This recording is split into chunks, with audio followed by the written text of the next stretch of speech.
Мен иштебей атпайбы, мага төлөбөйсүңбү, кана менин доходум. Ты мне докажи, что я зарабатываю дейт да. Анан ошондойлорго баардыгын эле бүгүн тилекке каршы 70% баягы скрытый доход алып атат да биз Кыргызстанда баягы занятость мындай официально аз болгон менен на самом деле көп эле мындай иштеп доход таап антип жүрөт. Анан ошого биздин кызматкерлерди да туура түшүнүүңүздөрдү мен сизден сурап атам. Эгерде үйүңүзгө барып ушундай шартыңыздар жакшы болуп неме болсо туура кабыл алсаңыздар дейм да.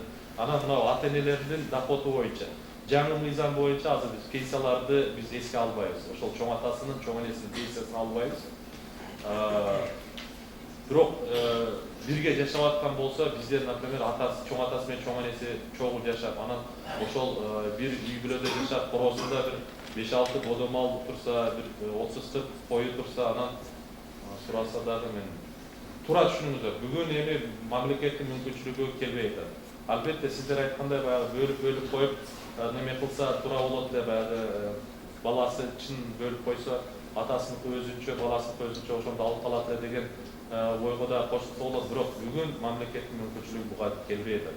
Ошону сиздер туура түшүнүү менен кабыл алууңуздарды мен сиздерден суранат элем да. Анан мал мүлк боюнча бизде азыркы жаңы жобо боюнча мал дагы жер дагы бизге доход катары эсептелет. Жер боюнча ИПРАЗендин берген маалыматы боюнча үлүш канча неме берет, доход берет. Ошолор эсептелинет. Мындан сырткары мал мүлк дагы эсептелинет. Мал, маселен, условно биз аларга сүйүүчү боюнча айтып коем, аларга сүйүүчү боюнча айтылмады. Автоматтык түрдө баардыгына берип койсо болбойбу деп. Бүгүнкү күндө сураган адамдарга баарына беребиз. Бирок сурабаса, эгерде ушул мага мамлекет менин атымдан мамлекетке жардам болсун, мен албай эле коеюн десе, аларды зордуктап бербейбиз. Муну максималдуу түрдө неме кылгыла, жеңилдеткиле жана кыскарткыла, 2 күндө алсын деп талап коюп атат. Бүгүн биз азыр иштеп атабыз. Мен ойлойм 1-мартта эмес, балким февралда биз буга жетишебиз. Бүгүн мындай болуп атат. Сиз айткандай, ошо паспорт, ата энесинин паспортунан сырткары банковский карточка алып келиш керек. Ал үчүн банкка барыш керек. Биз азыр банковский карточкадан баш тартып атабыз. Банктар менен сүйлөшүп туруп, кайсы банкты тандаса, ошол банкка которуп коебуз. Ал жерде дагы бир нерсени биз азыр банктардан талап кылып атабыз.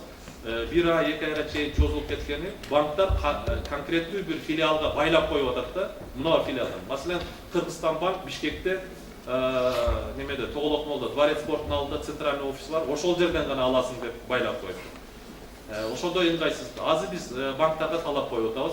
Системаңа загружать эт. Канча филиалың болсо Кыргызстан боюнча, ошол жерде жеткиликтүү болсун. Маселен, сиз Кадамжайдан ысык көлгө Кудага барып калып, ошол жерде акчаңыз керек болуп калган болсо, ошол ысык көлгө банкка кирип, мен мына балага сүйүүчүм бар эле, ушуну алып алайын десе, мүмкүнчүлүк болсун деп биз азыр ушунун үстүндө иштеп атабыз. Ошондо сиздер банковский карточка албайсыздар, анан банкка барып реквизит тап келбейсиздер. Кайсы банк сизге удобный болсо, балага метрке алып атканда барасыз, балага метркеге келдим эле дегенде сизден сурайт. Бул баягы калкты тейлөө борборлорунда, информационный киосктарда, ЗАГСтарда балага күбөлүк жазып атканда сизден сурайт. Балага сүйүүнчү алгыңыз келеби деп. Ооба келет десе, анда электронный заявление толтурулат, чыгарып берет, сиз кол коюп бересиз. Ошондон кийин кайсы банктан аласыз деп сизден сурайт. Сиз карап көрөсүз, Айыл банк, ЖРСК, же каалаган банкыңызды айтасыз, кайсы удобный болсо. Ошол банкка биз которуп коебуз, алар системасына загружать этет. Сиз барып туруп паспорт менен алганга мүмкүнчүлүк түзүлөт. Азыр биз мунун үстүнөн иштеп атабыз. Анан мына 2 айдан бери, 3 айдан бери албай калдык деген бизде анча-мынча наразычылыктар болуп атат. Мындай фактылар болсо бизге бериңиздер. Единственный мына декабрда биздин бюджетибиз кичине жетпей калып, балага сүйүүчү боюнча биз толугу менен камсыз кыла албадык. Бүгүн биз 105 миңдей балага төлөп бердик быйыл. 4 миң сомдон. 400 миллиондон ашык акчаны төлөп бердик. Дагы аз-маз асатыбыз бар. Бирок төрөлгөндөн 6 айга чейин сиздердин алууга мүмкүнчүлүгүңүздөр бар. Кыжалат болбой эле, мына жаңы жылдан кийин дагы бере берсеңиздер болот.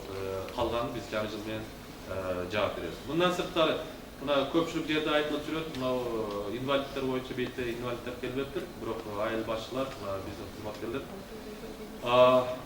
путевка боюнча майыптарга биринчи группадагы майыптарга 100% жеңилдетилген бекер 5 жылда бир жолу биз путевка беребиз. Санаторный курортный леченияга аны коштоп барган адамга 50% жеңилдетилген путевка беребиз.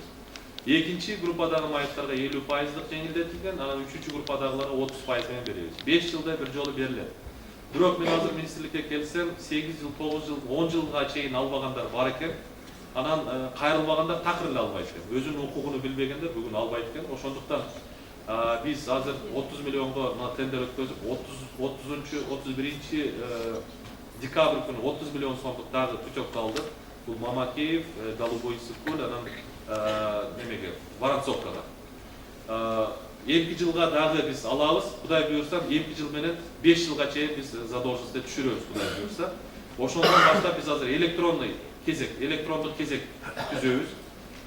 Интернетке ачык, айкын сайтка салабыз. Ар бир майып адам ал кайрылдыбы, кайрылбадыбы, если ему положено, биз алардын тизмесин тизе коебуз дагы.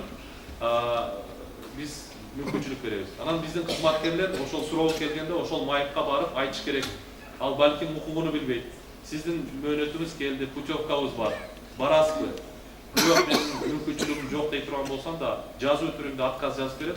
Бирок биз аны внеочередниктерге коюп, анан качан бир мүмкүнчүлүгү болгондо, мен азыр мүмкүнчүлүгүм пайда болду, мен барып келейин десе, ошол маалда биз сразу путевка беришибиз керек. Биз азыр жобону кайрадан иштеп чыгып, Кудайым буйрса 2 жылы биз ушуга чыгабыз. Коляскалар боюнча дагы отставание бар экен, бирок биз азыр благотворительный организациялар менен сүйлөшүп, азыр январда кече 24 декабрда 348 коляска алдык. Бизде азыр коляскалар да бар. Эгерде муктаждар болсо, кайрылсаңыздар биз жабабыз. Коляска менен дагы мына 2 жылы толук менен биз отставанияны жабабыз деп мен сиздерди ишендирип калам. Мындан сырткары, мына бизден алынган социалдык пенсиялар, баягы эмгек стажы жоктор бизден пенсия алат. Эгер билсеңиздер, иштегендер соцфонддон алат. Ошондуктан жаңы эже сиз айтып кетпедиңизби, соцфонддон төлөш керекпи деп. İştegen adamlar sotsfonddan alат, sotsfondдун пенсиясы бизге караганда көбүрөөк. Бизде такыр бир күн иштебеген адамдарга биз беребиз, ал өтө эле аз.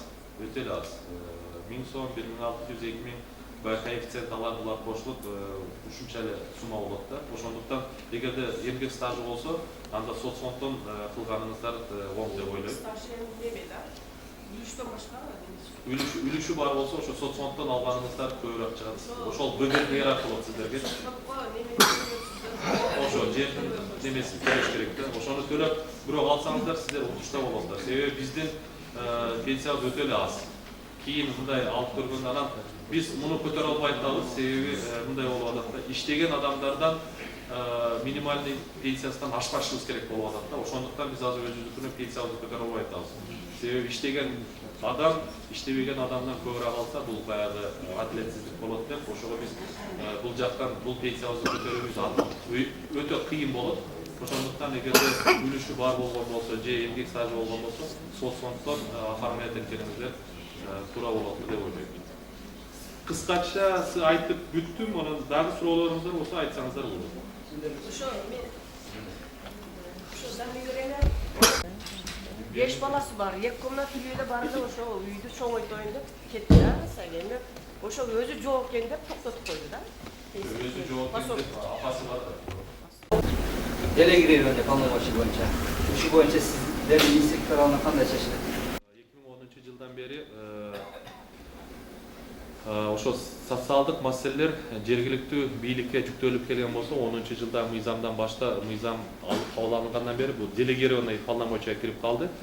Эгерде силер ушуну бизди жасагыла дей турган болсоңор, анда штатыңарды анан акчасы менен бергиле деп атасыздар. Бирок азыр бизде өзүбүздө ал штат жок. Биз азыр маселен ОПСД деп ошол сиздерден талап кылып аткан отделде 2ден специалист иштейт. Ар бир райондо 10дон 15ден айыл өкмөт бар. Биздин специалисттарды бөлүп бере албайбыз дагы. Себеби ОПСДде андан башка дагы көп маселелер жүктөлгөн да. Бирок мунун үстүнөн биз азыр иштеп жатабыз. 500 миллион сом ошо Билген баягы айыл өкмөттүн штатында отурган соц адистердин полномочиясын ошого соц развитие тараптан айлык төлөнүп берилсин деп. Ошол маселе коюлган прокуратура тарабынан. Услуга көрсөтүү боюнча айыл өкмөтү ачылсын деп башында ачылганда өзү штаттар ошентип ачылганда. Анан келип туруп баягы мыйзам кабыл алынгандан кийин эле бул делегированный полномочия болсун деп туруп баягы айыл өкмөттүн немесинен алып салгандан кийин полномочиясынан сиздердики кызматкериңиздер баягы неме болуп калды да, баягы зависать этип калды мындай айтканда. Биз азыр мунун үстүнөн иште маселе бар бул жерде. Мен азыр өзүм дагы точно мынандай кылабыз, тигиндей кылабыз деп мен өзүм дагы окончательный мнениеге келе элекмин. Өкмөтүндө соц адис болуп иштейм. Бизде жаралган көйгөйлөр бул баягы тилекке каршы ажырашып кеткен аялдарыбыз өтө көп тагын балдары менен келип ата-энесинин кожолугуна кошулат. Ата-энесинин кожолугунун норматив менен биз эсептеген мезгилде баягы киши башыга ашыкча чыгат дагы баягыны биз соц чегерүүгө болбой калат да.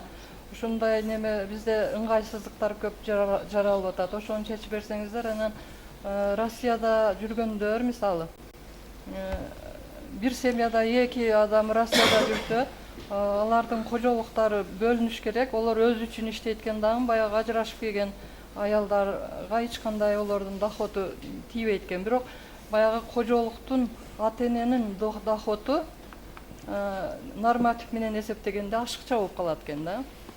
Ошондуктан ошону бир караштырып берсеңиздер. Баягы кызы ажырашып келгенде буларды сал жагдай башкачараак да. Ушуну 18ге чейин киргизели. 18'de анан шуну Кыргызстанды коргой турган бир жакшы жигиттерден кылып алайлы. Мана чоң ойбой. Армияга бара албайт. Себеби орусча болуп калат да. Башка жагадан экономик кылуулар. Эти башка жагадан немеси көп. Аралаш керек. О катталар 120 пенсия албайт. Ошол балдарга бериш керек. Ошолор Jansın etkide uçlanmışlar fazla керек. Yani memleketin kontrolü öyleydi. Ayın törnünde memleketin sorunları da tutsak sen, orada küçük ümmetin olması pensiyon ne yapsınlar bunlar? Reforma kıldılar. Reforma gerek oldu buraya Kırgızistan'da. Ben aytarım şu, yaşlardan ne bakı vardı? Yaşlar yaklaydı bizi gelecek biz. Buna 4000 son boyunca hiç kim тыя албайт, алба деп айта албайт да. Эгерде сиз кааласаңыз ала бересиз. Алба деген ал жерде маселе жок. Бирок эгерде чында сиз албайм десеңиз, сизди мажбурлап эч ким бербейт дегенимде. Бул биринчи, экинчи дагы бир нерсени туура түшүнсөк да, биз ооба жаңы сиз айткандай 80 миң алган, пенсия алган адамдарыбыз да жок эмес. Бирок ал бирөө же экөө же бир 4 адам, 5 адам да. Bizde ушундай элде мындай пикир калыптанып калды да, ошо баардыгы ошончо алып атат депчи. Андай эмес. Болгону бир 2-3 адам ошондой алат. Ошонун анын ошол 80 миңини алганда бөлгөндө деле биз маселе чечилбейт да. Бирок мен сиз менен толук менен макулмун. Мына 800 сом төлөп аткан акчабыз бул эчтемеге жетпейт. Эчтемеге жетпейт. Мен буну менен толук менен макулмун. Азыр бюджетте болсо анан биз беребиз да. Ошо бюджетти толтуруу жагына биз көбүрөөк ойлонушубуз керек болуп атат. Сиз туура айттыңыз. Элди жумуш менен камсыз кылуу жагына багытталган. Анан ошонун негизинде анан кичине бюджетте акча пайда болсо, жагы сиз айткан пособияларды көбөйтүү жагы каралып атат да. Анан бирок биз мындай 18ге чейин баарына төлөөгө бүгүн мүмкүнчүлүгүбүз жок. Муну ачык айтып коюшубуз керек. Сиз да мени жаман көрбөңүз. Бүгүн мүмкүнчүлүгүбүз жок. Анан бар акчаны азыр бардыгына бөлө турган болсок, ал 810 сомдон эмес, балким 400 сомдон туура келет. 400 сомдон келсе, анда бүгүн муктаж болуп, чындап кыйналып аткан үй бүлөлөр андан да оор абалга түшөт дагы. Ошондуктан биз муну бир кичине мындай элеп карашыбыз керек болуп атат да, мындай. Ошондуктан туура түшүнүңүздөрдү мен сиздерден суранат да. Бирок бизде азыр ушундай изилдөөлөр жүрүп атат. Себеби көп майыптар эмнеден көп пайда болуп атат депчи. 3 жашка чейин балдар жакшы азыктанбаса, жакшы тамак жеп, жакшы неме болбосо, баягы умственный отсталый да башка болуп, кичине генофондко таасир берет экен деп, азыр ушунун үстүндө биз иштеп атабыз, исследование кылып атабыз. Балким 18 эмес, 3 жашка чейин бардыгына берүү жагына биз ушу караштырып атабыз да. Себеби 3 жашка чейин берилсе, ошо 3 жашка чейин бала жакшы неме болуп калса, мындай азыктанып, умственно отсталость деген азыраак болот экен. Мындан сырткары мен дагы бир нерсени айтып коеюн. Бизде завод бар, Рупой деп протез жасаган, анан ортопедический обувь жасаган. Ошолорго барганда өткөндө алардан бир мындай өтө бир жагымсыз бир маалымат уктум да. Жыл сайын 400-500 пар обувь баягы ДЦП балдарга жасайт элек дейт. 2-3 жылдан бери ушунун саны 2000ден ашып кетти деп атат да. То есть резко ДЦП балдарыбыз өсүп кетти деп. Азыр биз бул боюнча биз ЮНИСЕФ менен сүйлөшүп, атайын бир исследование кылайлы деп атабыз. Эмне себептен ушул ДЦПлар көбөйүп атат? Негизи эле эмне себептен инвалидтер көбөйүп атат? Анан ошого жараша бир мындай комплекстүү иш-чара көрсөк. Минздрав эмне кылыш керек? Минсоцтруда эмне кылыш керек? Билим берүү министрлиги эмне кылыш керек? Экотехинспекция эмне кылыш керек? Минсельхоз эмне кылыш керек? Айыл өкмөттөр эмне кылыш керек? Жана акимчиликтер эмне кылыш керек деп ушунун үстүнөн биз бир программа көрөбүз. Азыр бизде исследованиялар жүрүп атат. Инвалидность боюнча дагы, регион боюнча да кайсы региондо кайсы оорулар боюнча инвалидтер көп болуп атат, ага эмне себептер болуп атат, ошону болтуруу боюнча эмне иш-чара көрүшүбүз керек деп азыр биз ушу ЮНИСЕФ менен сүйлөшүп ушундай бир немени колго алайлы деп атабыз. Изилдөөнү жыйынтыгы боюнча жанагындай иш-чараларды сунуштайбыз.